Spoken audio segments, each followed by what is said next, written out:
Hey, what's going on, everybody? Welcome back to the channel. My name's Rocco, your host, and today we're going to be reviewing another album. And I'm very excited, guys. I'm finally reviewing a big favorite of mine, a big milestone album in rock history and proto-metal history, and just one of my all-time favorite albums, Deep Purple's 1970 masterpiece, In Rock. Gotta fucking love that title. And guys, I've been putting this one off for a while. With these classic albums, some of my all-time favorites, I just feel that, making a review of it is just redundant because they've been out for so long, obviously, and they're so well loved. But honestly, and I don't think I could do it justice, but honestly, I was just listening to the album today, and I had to do it. I had to get it off my chest. This is basically just a discussion to talk about like why we love these albums so much, and maybe talk a little bit about things that we didn't notice over the years, or some parts of songs that some people like and others don't. So it's just gonna really be a fun discussion when I review like masterpieces like this. But yeah, needless to say, In Rock, it's one of those all-time greats. I mean, this is one of my personal favorites. And the funny thing is, this wasn't an album that I discovered way back in the past when I was first getting into hard rock. It was one that came like later on. I think like about 7 years ago or so.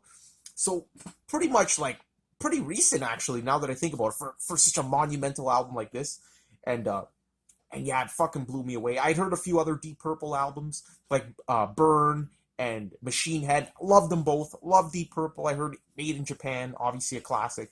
And for some reason, it took me a little bit longer to get into this one. But when I did, holy shit, guys, let me tell you, it instantly became my favorite. I think by the second listen, I was already ranking this as my all-time favorite hard rock album. Outside of, Zeppelin, them being my favorite band. But it's just instantaneous. It just clicks. It's just one of those immediate albums that is just excellence from start to finish. Pure high-octane, high-energy, intense proto-metal from start to finish with very few low points in between. Actually, no low points. This is one of those albums where every single song is fucking amazing. Is almost a masterpiece. And I would single out 4 tracks on this album alone as being some of my all-time favorite hard rock tunes, and one that is one of my all-time favorite songs, right up there with Supper's Ready by Genesis, Achilles' Last Stand by Zeppelin, so on and so forth. All the greats. And it's just such an influential album as well. Again, coming out in 1970, that golden year, that miraculous year for heavy metal. And really bringing a unique sound into it with the Hammond organ and Ritchie Blackmore's intense barnstorming guitar playing. I mean, he is just absolutely fucking crazy on this album.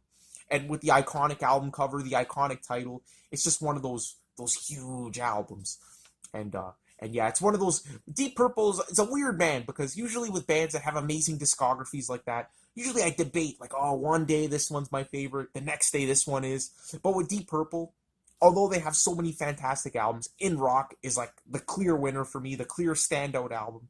And that really says something about it in a discography with albums like Burn, Machine Head, Fireball, and so on and so forth. That would be any other band's best album. This album here just stands above the rest.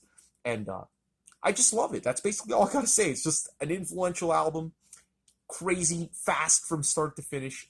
Just, this is gonna be my love letter to the album, and it's just, I love the history behind this album too. We're gonna get into that now because it's such a monumental leap forward in Deep Purple's discography. I mean, if you listen to their early albums before this, I've heard a few songs here and there. It's just a crazy leap forward. I mean, what they did on this album was just completely different. And that's due to the change in the lineup as well, but also Ritchie Blackmore's determination to take the world by storm and create one of the heaviest albums of its day.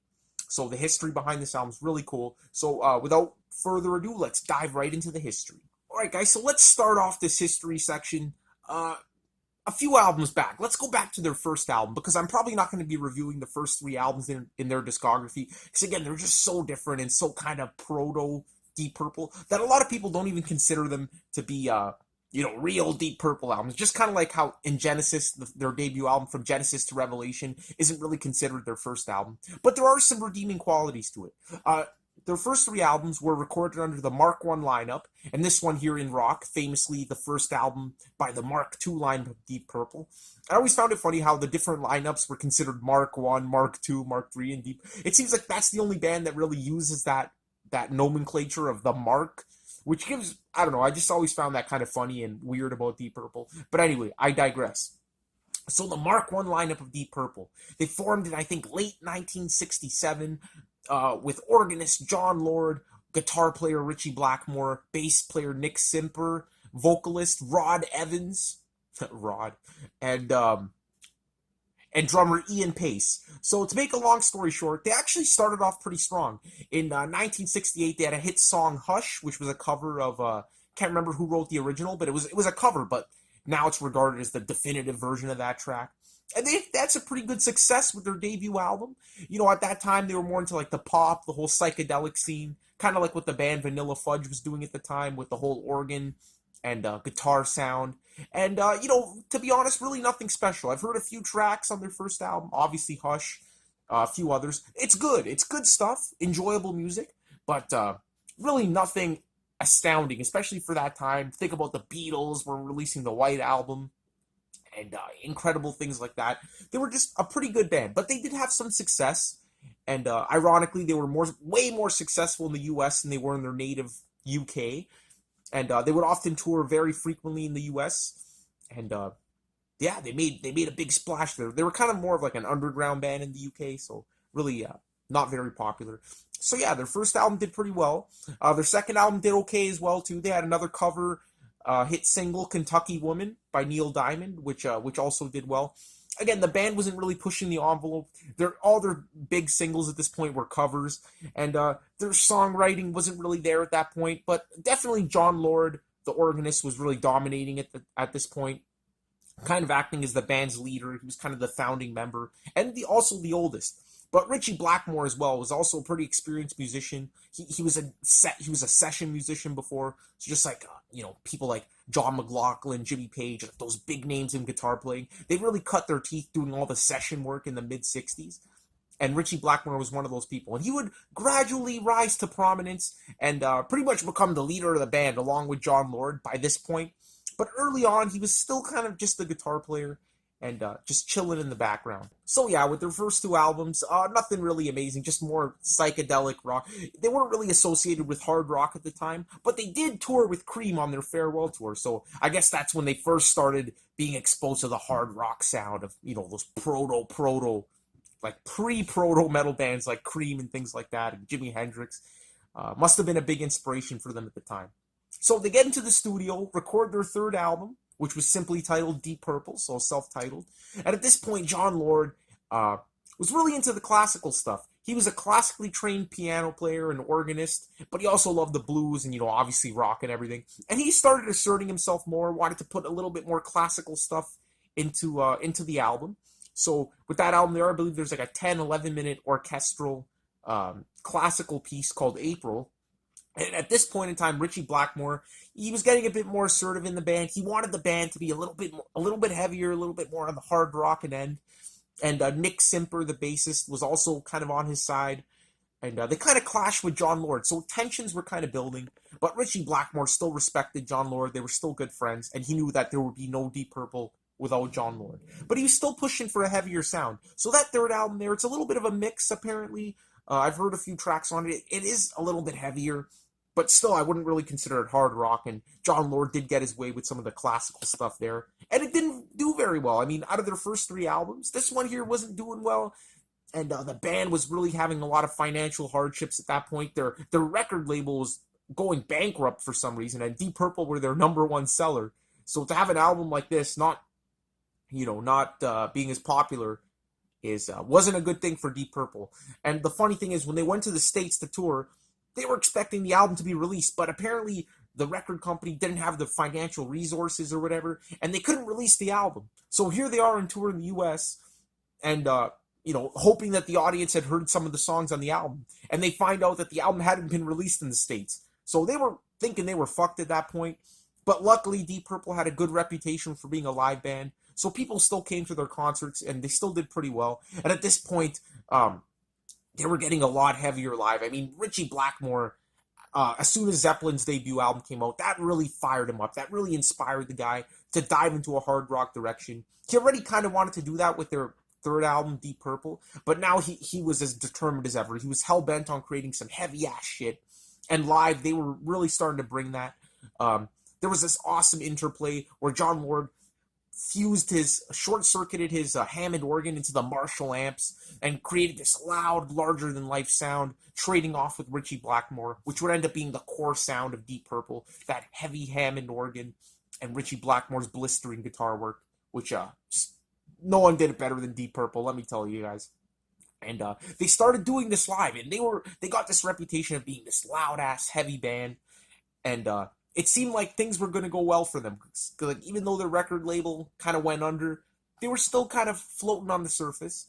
And it's funny because in the UK, they started gaining some traction at first with that album. But then John Lord went public and said something about, like, why would we play in the UK when we can make like $2,000 a night playing stadiums in the US? And that got them some bad press in the UK, so they kind of tanked a bit there. So, luckily they were just hanging by the skin of their teeth at this point. Now, the main problem at this time was, although they were getting a bit heavier instrumentally, there were some weak links in the band. Rod Evans, although he's a pretty decent singer, they all knew, Ritchie Blackmore and John Lord knew, that he wouldn't be able to really go with this new heavy direction they were going for. He had a softer voice, more pop-inspired voice. And also Nick Simper, the bass player, although he was kind of buddy-buddy with Ritchie Blackmore, he wasn't really a great bass player, and he was kind of holding the band back instrumentally, because at this point, Ritchie Blackmore really honed his chops. John Lord was a classically trained organist, for God's sakes, and Ian Paice was really making waves. I mean, from his debut album up to this point, he had really been improving, and would eventually become one of the big drummers in hard rock history, one of my personal favorites. So those three guys really had to find a way to get rid of Rod Evans and Nick Simper. The problem was they still had a lot of UK tour dates booked, and they knew that, with all the financial hardships they were going through at this point, they couldn't just cancel those dates. So they started looking for people in the meantime, and a good friend of Ritchie Blackmore suggested Ian Gillan, a singer from a band Episode 6, as their singer. So needless to say, Ritchie Blackmore scouted him out, heard Ian Gillan sing, and it was a done deal. I mean, come on. It's fucking Ian Gillan, one of the greatest vocalists of all time. So he was in the band. The problem was Ian Gillan was a very strong songwriter, and his songwriting partner in Episode 6 was bassist Roger Glover. And Ian Gillan really wanted to take Roger Glover with him. They were both kind of itching to leave the band. Nothing was really going on. And at first, Ritchie Blackmore and John Lord, they were like, we don't really need a bass player. Like, we'll find another guy. Because they didn't want Nick Simper, but they didn't know anything about Roger Glover, and, I don't know. Who knows why they didn't want him. But Ian Paice played with him, and they were really gelling as a rhythm section. So, Ian Paice liked them, so he persuaded the band to get Roger Glover in. And the rest was history. So there we go. We had the Mark II line of Deep Purple fully formed, ready to go, ready to rehearse. And the Mark I lineup existing at the same time. And they did all this in secret. Like Rod Evans and Nick Simper didn't know anything. So very, very sneaky of Ritchie Blackmore, John Lord, and Ian Paice. But, anyway, they went on the UK tour dates. And, everything went okay. But secretly they were rehearsing and recording. And their next single was a song called Hallelujah. And they were rehearsing with the Mark I lineup and at the same time the Mark II lineup, but really planning on releasing it as the Mark II lineup the whole time. So really just putting the Mark I lineup on, really just leading them to believe that they were still a fully functioning band, but really in the background, all this other stuff was going on there. So needless to say, by mid 69, actually I think it was late 69, by September or so, when the tour was over, they fired Rod Evans. They didn't fire Nick Simper right away, but then when he found out that they had been recording a version of Hallelujah with a different band, he caught on, and then they formally fired him. So they really fucked those two guys over. And the history of what they would do after Deep Purple is hilarious as well. I mean, Rod Evans went on to record a fake Deep Purple album, and all this legal shit ensued. Anyway, it's hilarious, but read up on that on your own. I don't have time to get into that shit, because we're talking about Mark II of Deep Purple. So at this point, the band released the Hallelujah single. It wasn't really meant to be like a showcase for their future direction. They just really needed to get out of this financial hardship, get a hit single. But needless to say, that single flopped anyway. And the Mark II lineup, they were just rehearsing and writing. And at this point, John Lord was at the peak of his classical music inspiration. He had written a whole concerto for orchestra, and Ritchie Blackmore was just itching to write this hard rock album, but John Lord really had to get that out of his system.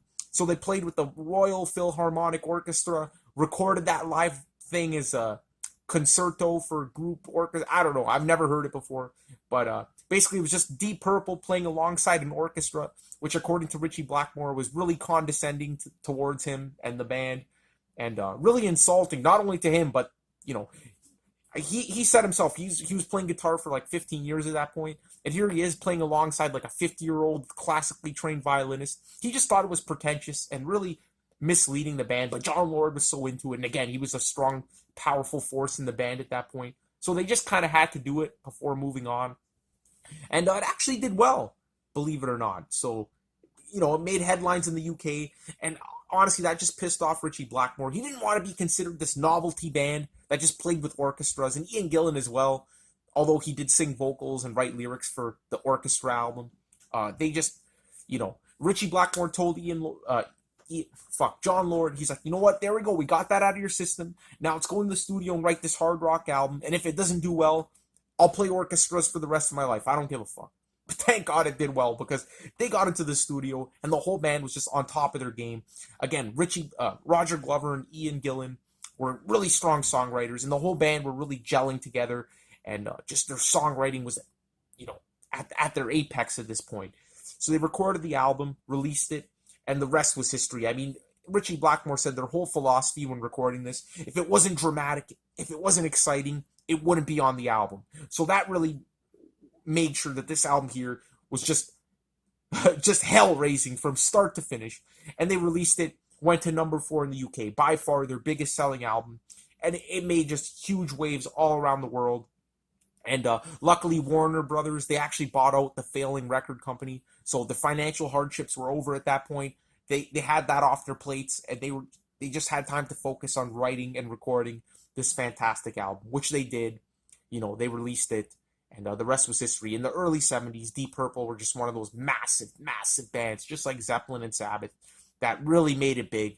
And it was all because of this album. It was all because of Richie Blackmore's inspiration and drive. And as well as John Lord. Like, John Lord loved the hard rock stuff as well, but he loved classical. But I guess he got that out of his system, and he was just totally willing to listen to Richie Blackmore and go in his direction. And the rest is history. All right, guys, so now let me get into my overall review of this album, because there's a lot to say. All right, guys, so where do I even start with this review? Honestly, I can't praise this album enough. It's a masterpiece. Let's get that out of the way. It's one of the all-time greatest hard rock albums. And it's just crazy how early some of these all-time greats came out, like Sabbath, Zeppelin, Purple, all in 1970, releasing insane albums.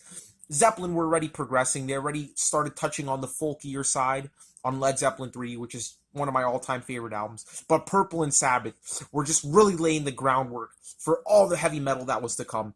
And this album here just does not let up from start to finish. It's absolutely ripping. It's energetic, high-octane, high-energy metal from start to finish. Very, very few, if any, low points. And by low points, I don't mean like in quality. I mean in terms of, low tempo, slower paced kind of music. In the middle of the at the beginning and the end of the epic track Child in Time, it does get into some slow paced, more psychedelic stuff. Or not really psychedelic, I don't know why I said that, but more of like a mid-tempo kind of dirgy-like kind of sound. But it all works together to the climactic build that song comes to. And we'll get more into Child in Time later. It's one of my all-time favorite songs. But overall, this album does not let up. And usually I criticize albums for really staying with the same tempo and the same kind of style throughout. But when it's this fucking good, you can't fault it, because really it's just one killer song after another, just absolutely killing you. And the playing on the album is absolutely ridiculous. And what sets this apart from Zeppelin and Sabbath and some of the smaller bands like Lucifer's Friend and Uriah Heep that really pioneered heavy metal in the early 70s is that these guys play with this fucking ferocious intensity. The tempos of these songs are really fast. Think Communication Breakdown, but for an entire album. And it's extremely intense, extremely dramatic. There's very little subtlety on this album, and I mean that in a good way. It's just from start to finish. Every single note, every single solo and section is high energy intensity. And in that sense, I really feel that this album inspired thrash metal and speed metal more than any of the other earlier hard rock bands like Zeppelin and Sabbath. Sure, they had a few fast-paced songs here and there, but I really think it was Deep Purple that was pioneering that fast-paced, up-tempo, almost proto-thrash metal sound. And that can really be traced back to this album. Songs like Speed King, for God's sake. I mean, the title itself, right there. And Hard Lovin' Man. I mean, those songs there are just absolutely ridiculously fast-paced for the time, for 1970. So such an influential album for that reason alone. And another big reason, the classic sound of Deep Purple. We all know what it is. The interplay between Ritchie Blackmore's blistering guitar playing, and John Lord's Hammond organ. And on this album here, more than any other album, these two things are just fucking interlocked, okay? On every single song, you really have the riffing, the hard rock riffing of Ritchie Blackmore, and the Hammond organ of John Lord, just really unified throughout. And then, of course, you get solo sections that often start off with John Lord doing this crazy organ solo, followed by Ritchie Blackmore's guitar, or vice versa, creating these crazy, again, I'm going to use this word many times, up-tempo instrumental sections that often occur in the middle of the song and really elevate the track to the next level. And I love that interplay between the two. It's at the core of that classic Deep Purple sound. And again, on this album, that element is really featured on every track. Even on the next album, Fireball, that was a lot more of a varied album, a lot more of the different styles coming in. I really feel that was the band really taking a bunch of different influences and even things from their past. But this album here, I mean, they had a mission just to create one of the heaviest, fastest albums of the time, and they definitely succeeded.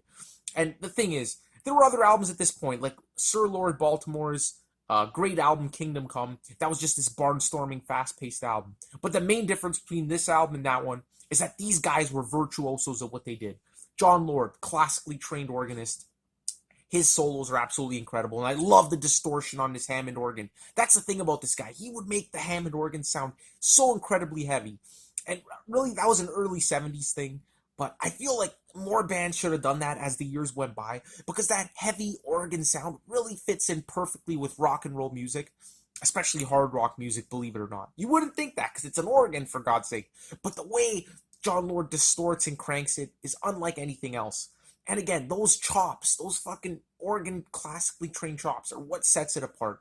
As well as Ritchie Blackmore's solos, which are just so tasty on this album, so intense, and even crazy at points with the distortion and everything. Just these guys were musicians at the utmost level. As well as Ian Pace's incredible drumming. I mean, this guy was right up there with Bill Ward and John Bonham as one of the all-time greatest rock drummers. And he really shines on this album, especially on the track Flight of the Rat. Just the whole band just gelling there. Roger Glover, fantastic on the bass. And Ian Gillan, those vocals, those pipes. I mean, this guy's just banshee wailing on the entire fucking album. Hitting some of the highest notes. And really showing that he had one of the greatest ranges in rock and roll history. One of the best early rock singers. And there's something about the early 70s where every singer just sounded absolutely fantastic in all these hard rock bands. Like, even Ozzy at the time. Fuck. I mean, he was probably the least technically talented of all the singers, but in the early 70s, he just sounded so great. But really, Ian Gillan, Robert Plant, those two guys there just took it to the next level. I mean, Ian Gillan's performance here, absolutely insane. Just bringing that high-octane element to the band. Again, high-octane, that word, really, really describes this album to the finest. And yeah, I mentioned that these guys were virtuosos, but they never really get into...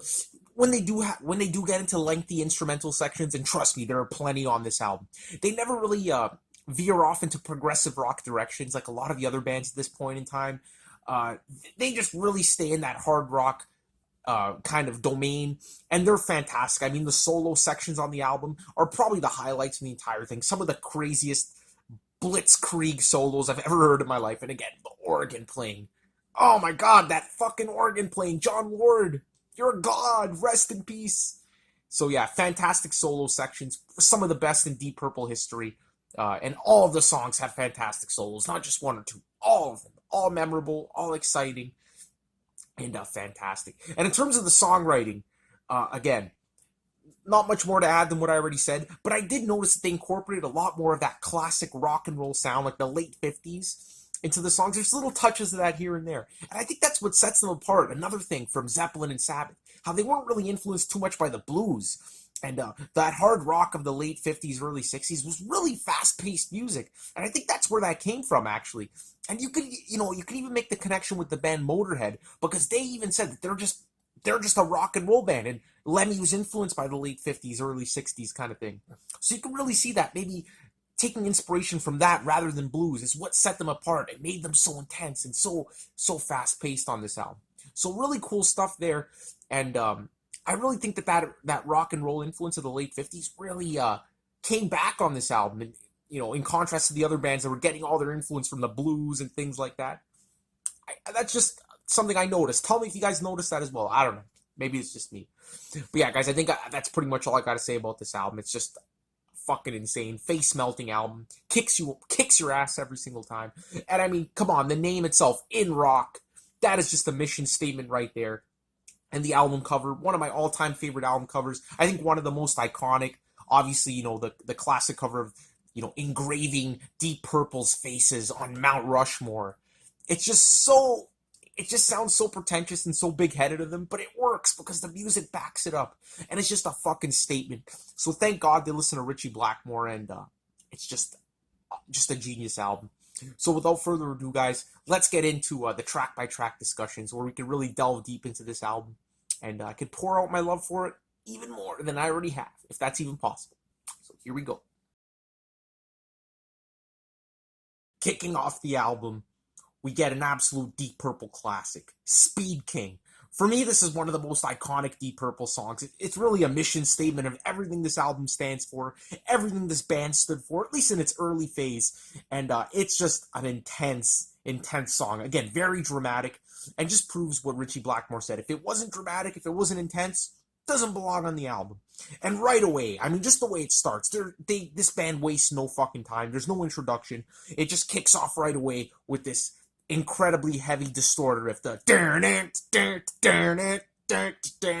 that goes for a bit, and Ian Gillan comes in right away. I mean, I think not even like 2 seconds goes by, he's already coming in with his heavy vocals. Isn't really screaming yet, but there's this awesome drive to his vocals, this awesome vocal delivery that only Ian Gillan really tended to do at this time. There's just something about it, and it's awesome. He sounds absolutely manic on this track, and doesn't even sound like this guy's taking a breath. He's just basically rapping these vocals as fast as possible.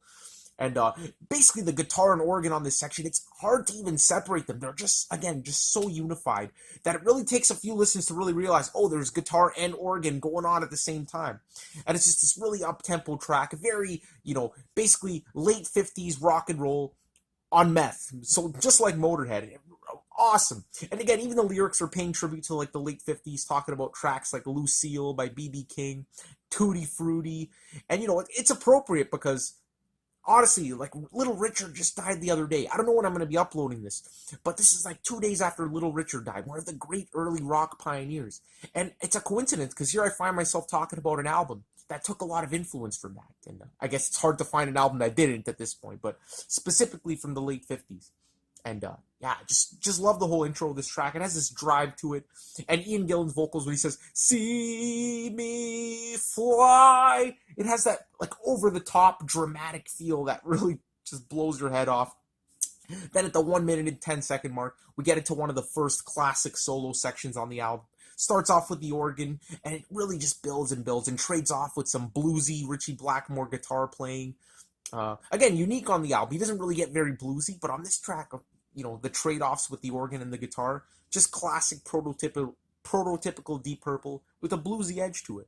And I love how it just builds and builds. Then at one point, the organ just climaxes, and the guitar comes in with this really, again, late 50s inspired fuzz riff,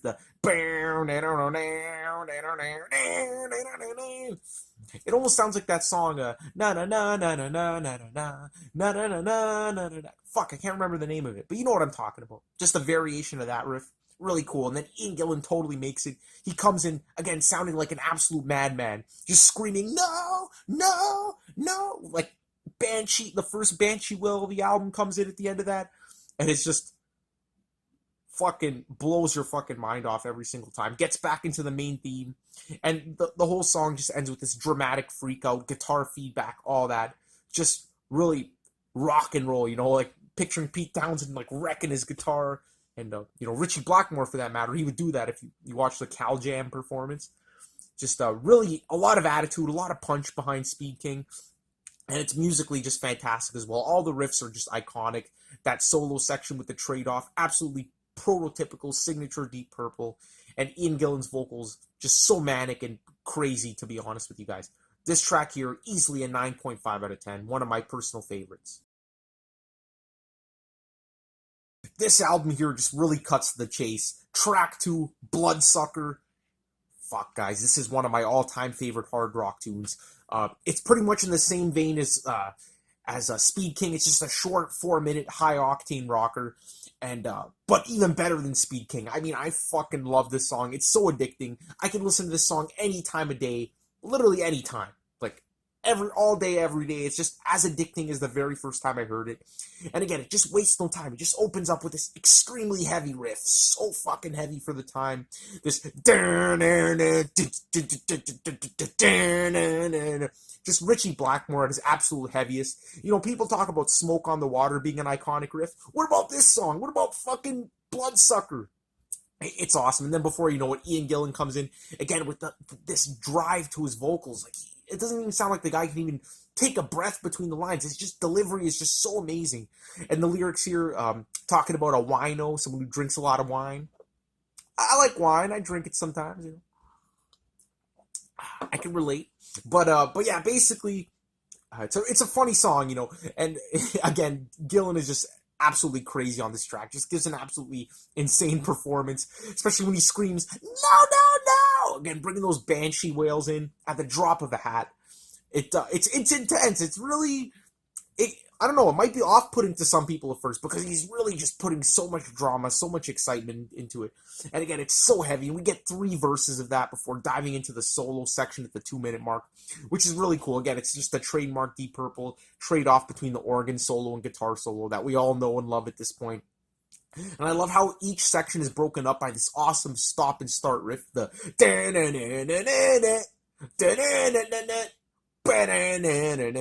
absolutely fantastic. Then we get not 1, but 2 organ solos and 2 guitar solos, really within this like 2-minute time frame. So really just those trade-offs are so awesome. And again, that's what kept Richie Blackmore and John Lord on edge. They would try to outdo each other.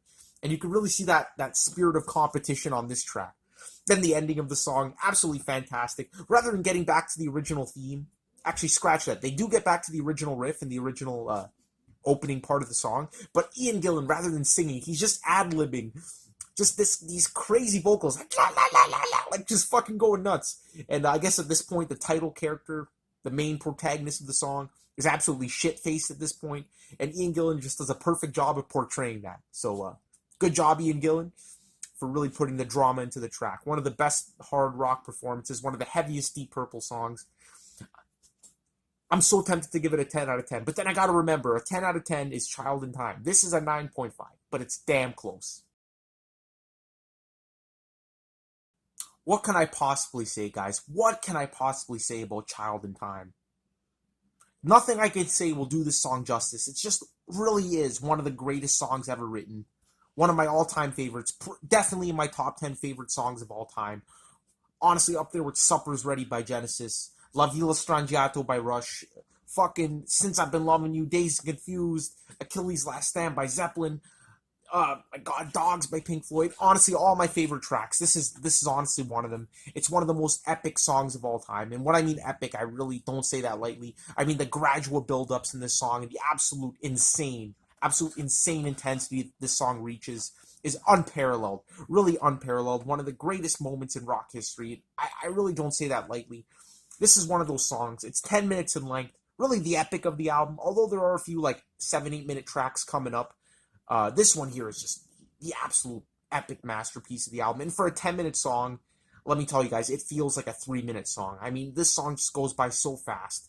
And it is just as good now as it was 7 years ago when I first heard it. I mean, maybe even better. Honestly, I think it is even better. It just gets better with age.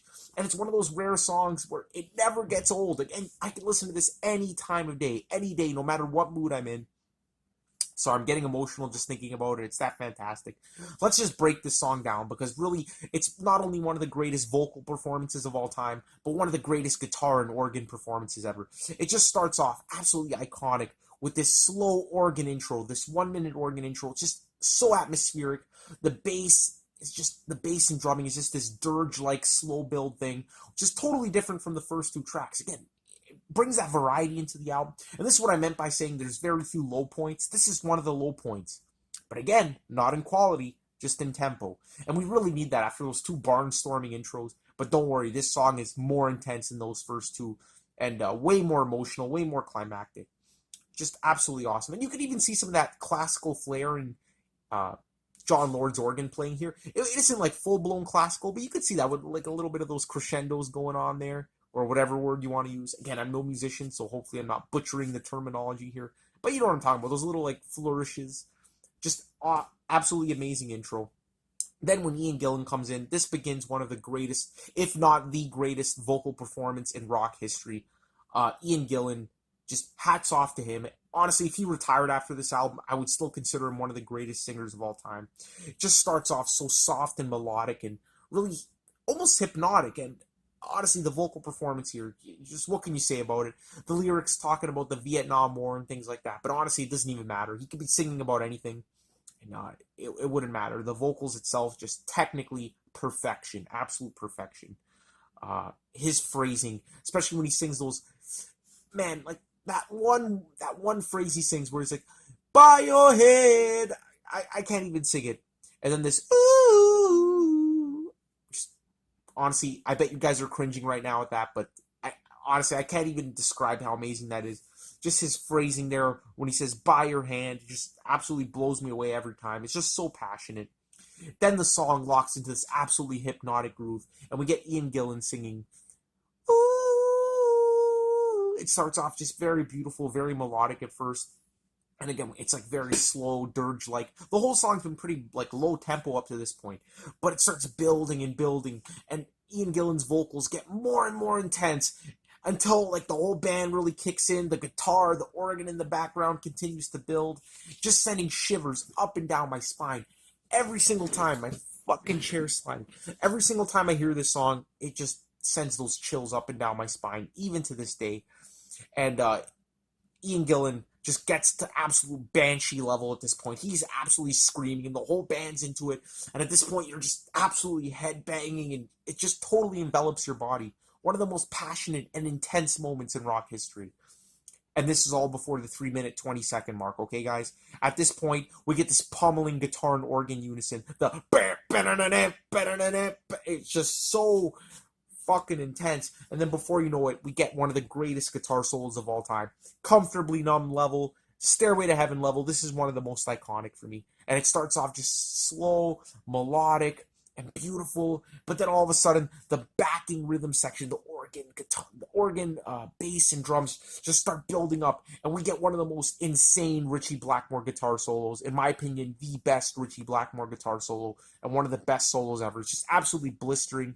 Reaches climax after climax after climax, and the rhythm section is just really acting as this bedrock for Ritchie Blackmore to just go insane over. This is a man on fire playing the guitar on this track. This is just one of the great rock performances. And then the organ comes in with builds with the guitar, and it's in unison, and it builds to this amazing climax. And really, my head is blown off at this point. If the song got any more climactic, I would literally explode. One of the most intense sections in rock history, if I haven't already said that.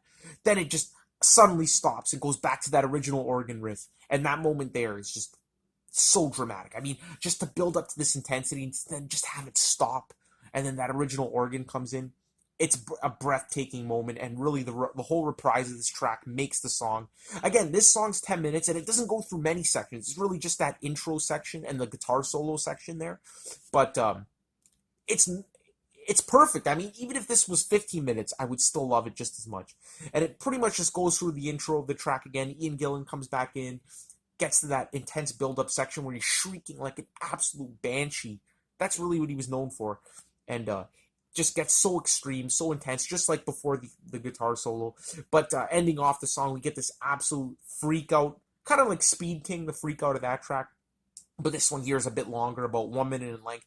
The band's absolutely going nuts. I mean, you can just picture these guys attacking their fucking instruments. And it's just the only way to end this track. I mean, you couldn't go out on any more of a climactic note. Honestly, guys, I'm just going to shut the fuck up now because I could talk about this song all night long. I've had many an intense discussion talking about the quality of this track, preaching it to my friends, preaching it to my family, and it's therapeutic just talking about how great it is. This song here, it's a fucking 100 out of 10. One of the best, one of the absolute best songs. Go listen to it right now. So now, after all that madness, we're going to flip over the album to side two, and greeting us as the first track is the 8-minute long Flight of the Rat. That's right, guys, this band is doing this. They're doing back-to-back epics. Well, if you want to consider it an epic, it's 8 minutes in length, so that's an epic in my books. And this song here just really maintains the quality. Probably my second favorite track on the entire album. It just has one of the greatest, most insane, eccentric solo sections in Deep Purple history. And just an awesome song. It kicks off. The first 3 minutes of the song are pretty straightforward. Just kicks off into this straightforward groove. Really a groovy opening to the song. And I think you guys have heard this riff before. A certain band called Black Sabbath used it on their track Under the Sun / Every Day Just Comes and Goes. It's the exact same riff. Don't tell me otherwise, guys. So Black Sabbath was definitely listening to some Deep Purple, paying some homage there. I don't mind. It's just a small part of that track, so I wouldn't really consider it a ripoff. But yeah, pretty much is the exact same riff. And this song here was really developed out of the track Flight of the Bumblebee, where Roger Glover was just playing a funky version of that, and the band found it amusing, so they developed it into a full-blown 8-minute song. So yeah, again, the first 3 minutes are just pretty groovy. I don't know, just this hard rockin' tune. I can't really say much more about it. But then at the 3-minute mark, we get into the solo section, which is absolutely insane. Starts off with an organ solo, probably the best organ solo on the entire album. It's just so fast, so intense, so out there, and just I can't believe how heavy John Lord makes the organ sound. It just cuts like a knife through the mix, and it's absolutely metallic, absolutely crushing, and it just builds and builds in intensity. And then when it climaxes, what do we get? I'm sure you guys can guess at this point. An absolutely amazing Ritchie Blackmore guitar solo. Starts off absolutely chugging with the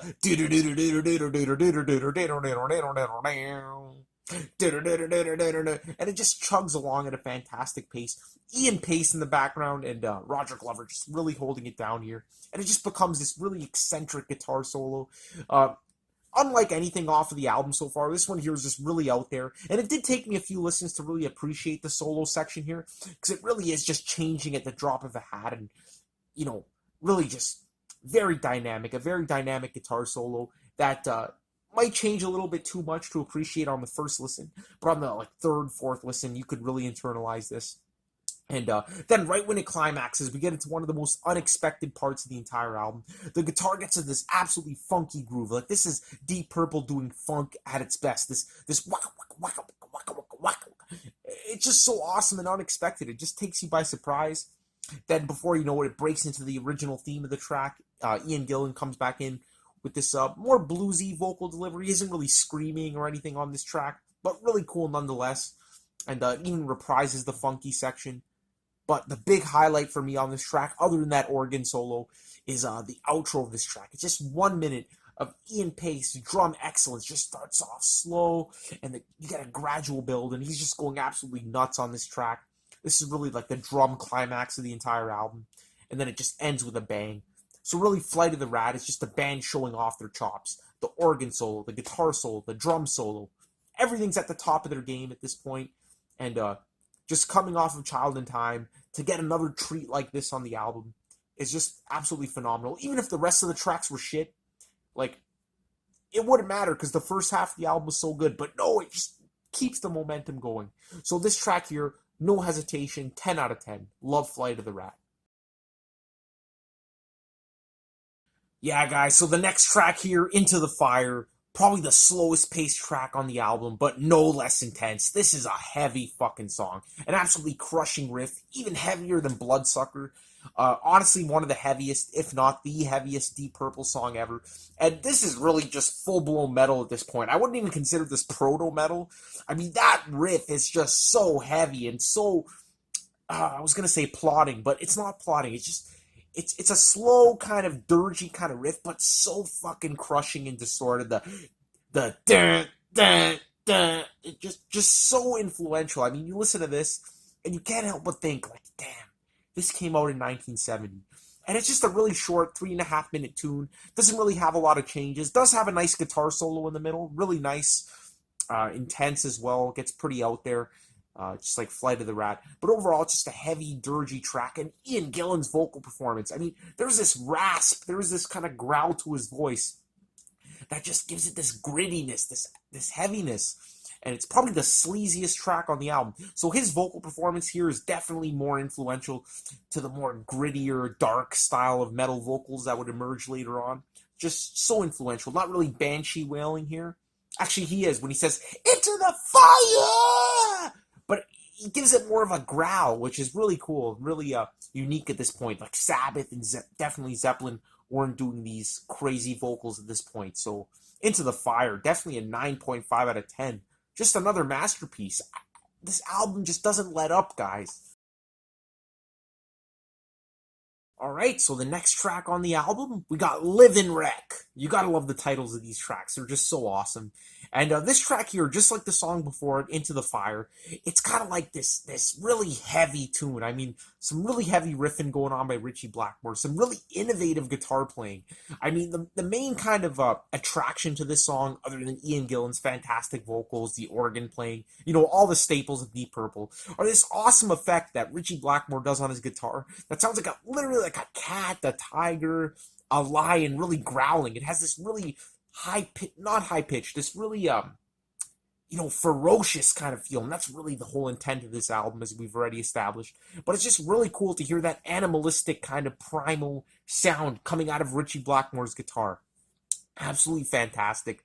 You know what? Believe it or not, the first time I heard the album, I thought that part was kind of cheesy.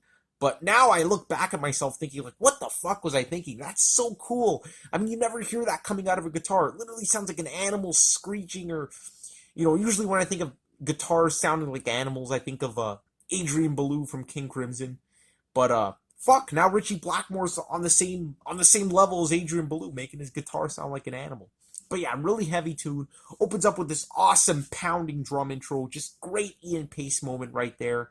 And then Blackmore comes in with that crazy guitar riff. The organ is, again, really united with the guitar on this track. And Ian Gillan just does a fantastic performance as always. It's a very, very small detail, but I do want to mention the line that Ian Gillan sings, where he sings, "Only for one night." The way he sings the word "only" just proves how fantastic of a fucking singer he is. It almost sounds like he's like gargling at one point at the end of the "only," like that last syllable. Just go back to that song and listen to that, and tell me that Ian Gillan doesn't deliver one of the craziest vocal performances of all time with that line right there. No exaggeration, just absolutely fantastic. And overall, it's more of a guitar-driven track. It does close with a fantastic organ solo by John Lord, but the guitar solo here is pretty noteworthy, as it features Ritchie Blackmore with these long, extended notes, giving it this kind of Middle Eastern sound that he would later really, really use and really develop on later Deep Purple albums, and then again in Rainbow. So I think this is kind of the roots of that kind of style of guitar playing with the long extended notes. But he would definitely do more of that later. And yeah, overall, fantastic song. Another 9.5 out of 10. Can't give it any less than that. Just incredible. Closing out the album, we get one of the absolute heaviest, one of the absolute craziest, one of the most eccentric Deep Purple songs of all time, Hard Lovin' Man. This song here, guys, holy fuck, what a way to end off the album. It's just so intense, so avant-garde, just so out there, and just features some of the loosest playing in Deep Purple history. I mean, they gave no shits on this song. They just went all out, attacked us, and my ears are still ringing to this day. This song here is just an absolute highlight on the album. One of the absolute hard rock masterpieces, in my opinion. And one of those tracks that's just so influential on thrash metal with its absolutely chugging riff. It's just so intense, so fast-paced, that all those early thrash metal, speed metal bands must have really got inspiration from this one, because it is just so influential. And it's another 7-minute track, so another epic on the album. And this album is just keeps on giving. I mean, this song here didn't even have to exist, but they put it on the album. And, man, let me tell you, I'm so happy they did, because it's fantastic. It opens up with this amazing guitar crescendo, just leaving the song with this epic feel, like this feeling of, suspense. Like, what is this song going to build up to? And then all of a sudden, this absolutely chugging riff comes in, the main riff of the track, the ding ding ding ding ding ding ding ding. It's just absolute proto speed metal at its finest. Absolutely thrashing. And then we got the organ coming in. It just cuts like a knife again, just cuts through the mix, really standing alongside Richie Blackmore's guitar playing as an equal. And then we got Ian Gillan coming in, very high pitched on this track, really bringing back those banshee wails that have been missing on the past few songs. And again, just the line where he sings, "Hard loving man," how he extends and really just gives that last syllable, that oomph. Only Ian Gillan could do something like that, and it's just fantastic. Continues like that for about 2.5 to 3 minutes. Then we get an absolutely piercing organ solo, and this solo here is just absolutely incredible. Very avant-garde, changing all the time, just like Flight of the Rat. So it might take a bit to get into, and again, it's a little bit ominous and unsettling, bringing in that doomy kind of feel into the mix here. And it almost feels like avant-garde and a little bit like all over the place at first. But again, just like Flight of the Rat, trust me, with multiple listens, it's amazing. And it just adds to the drama, the intensity of the album. Then before you know it, this awesome, triumphant guitar riff just comes out of that chaos. And it's just a fantastic resolve to that chaos. Just absolutely fantastic. And again, guess what happens? Richie Blackmore, one of his finest guitar solos. Again, just so eccentric. Just comes out of nowhere, and it's just unrestrained, just letting loose on the track, just absolutely triumphant. And then before you know it, just when it gets just absolutely crazy, we get that original riff coming back in. Ian Gillan comes back, and we end off with one of the craziest freakouts on the entire album, with the guitar going in one speaker out the other, so it shifts from left to right. Kind of annoying at first, but again, with multiple listens, trust me, you're gonna like it. At this point, your adrenaline's at an absolute maximum, and you could tolerate this crazy psychedelic effect closing out the album. And bam, after 7 minutes of pure bombastic proto thrash excellence, the album finishes, and you just want to hit the reset button. Trust me, I did today. I heard this album once, sat down for 40 minutes or however long the album is, and I had stuff to do, but you know what? I sat down for another 40 minutes. I replayed the album because it's one of my all-time favorites, and I really mean that. This really is one of the best. So, guys, just don't hesitate. Just check out the album. And I know I went off. I know I got really passionate about it, but I can't help it. I mean, this album just means so much to me, and it's one of the best. So, definitely go out and check it out. And as always, thank you very much for watching. I definitely appreciate it. Definitely some more Deep Purple reviews coming your way. So if you like this one, comment below. Tell me which one you want to hear next. And I would love to deliver it to you guys. So anyway, guys, peace out. Have a good night. And take care.